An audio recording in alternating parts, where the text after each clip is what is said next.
70,000 कोटींच्या भ्रष्टाचाराचा आरोप, तरीही मी सत्तेत, असं अजित पवार यांनी म्हटलंय। गुन्हा सिद्ध होण्याआधीच कोणी दोषी असतं का, असा सवाल अजित पवार विचारतायत। तर आम्ही बोलायला लागलो तर अजित पवारांची अडचण होईल, असं रवींद्र चव्हाण यांनी म्हटलंय। अजितदादा अपने गिरेबान में झांक के देखिए, असं देखील रवींद्र चव्हाण म्हणाले। तर अजित पवारांनी असं बोलायला नको होतं, असं बावनकुळे यांनी म्हटलंय। उद्याच्याला गुन्हा कुणावर झाला तर गुन्हा सिद्ध व्हायच्या आधीच तो दोषी असतो का? असतो?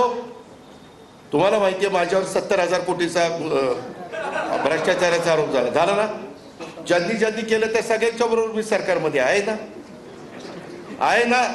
अजित पवारांनी खुद के गिरेबान में झांक के देखना चाहिए, आरोप प्रत्यारोप कसे करावेत हे त्यांनी ठरवलं पाहिजे। आम्ही कधी आरोप करायला गेलो तर त्यांना फार अडचणी निर्माण होतील। अजितदादा, एकनाथजी आणि देवेंद्रजी आणि आम्ही सर्वांनी असं ठरवलं आहे की मित्र पक्षात निवडणूक लढताना मित्र पक्षात मतभेद आणि मनभेद होणार नाही याची काळजी आमच्या तीनही पक्षांनी घ्यायची आहे। अजितदादा असे का बोलले मला माहित नाही, त्यांनी बोलायला नको आहे, अजितदादांनी बोलायला नको आहे। जो आरोप प्रधानमंत्र्यांनी केला त्याच्या पुढे काय झालं? अजित पवार यांच्यावरती जो आरोप केला 70,000 कोटी सिंचन घोटाळ्याचा, तो आम्ही केला नाही। गाडीवर पुराव्यांची घोषणा आम्ही केली नाही। देशाचे पंतप्रधान जबाबदारीनं बोलले अजित पवारांच्या सिंचन घोटाळ्यावर आणि पुढल्या 8 दिवसामध्ये अजित पवार हे मंत्रिमंडळात आले। सिंचन घोटाळ्याचं काय झालं आरोपाचं, याचं उत्तर देवेंद्र फडणवीस यांनी दिलं पाहिजे। अजितदादांवर जे काही आरोप केले त्याबद्दलचे पुरावे त्यावेळी दिले होते, त्याच्यामध्ये काही निष्पन्न झालं नाही। त्याच्यानंतर अजितदादा आमच्या सोबत आहेत, अजितदादा महायुतीमध्ये आम्ही एकत्र आहोत, याच्याबद्दल आम्हाला आनंद आहे। संजय राऊतांनी भ्रष्टाचाराचे आरोप करू नये। जे स्वतः संजय राऊत पत्राचाळ घोटाळ्यामध्ये जेलमध्ये होते आणि आज देखील त्यांची निर्दोष सुटका झालेली नाही। संजय राऊत आज देखील या प्रकरणात जामिनावर बाहेर आहेत, याची जाणीव संजय राऊतांनी ठेवली पाहिजे। बिनविरोध निवडणुकांचे सविस्तर अहवाल द्या, निवडणूक आयोगाचे यंत्रणांना हे निर्देश।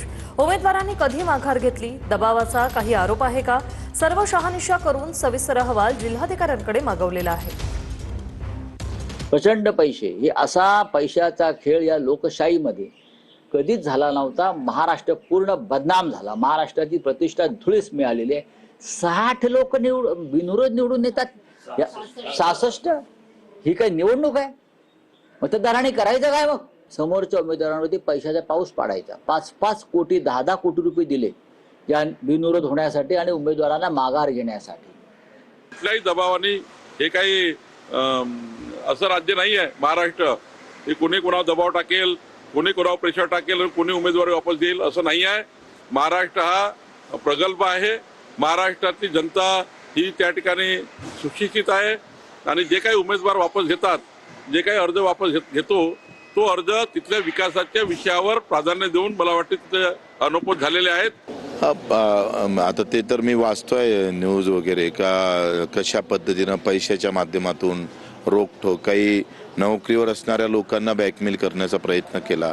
मला वाटतं डायरेक्ट पार्टीवर गुन्हे दाखल झाले पाहिजे। त्याचं एवढा अहवाल मागून चालणार नाही, तर गुन्हे दाखल होणं फार गरजेचं आहे आणि ज्या पार्टीनं हे केलं त्याचं रजिस्ट्रेशन नोंदणीच रद्द केली पाहिजे। ज्या भागांमध्ये निवडणुकीला बिनविरोध झालेत ते का झालेत याची कधीतरी चौकशी करायला हवी, चौकशी करायला हवी। शिवसेना, भारतीय जनता पार्टी महायुतीचं असणारी त्या ठिकाणी कल्याण डोंबिवलीमध्ये दोघांमध्येच लढत असते आणि त्या ठिकाणी असं झालंय की त्या ठिकाणी महायुती झाली। महायुती झाल्यामुळे वर्षानुवर्ष त्या ठिकाणी विरोधक जे आहेत किंवा विरोधी पक्षांमध्ये कोणी शिल्लक राहिलेलं नाही।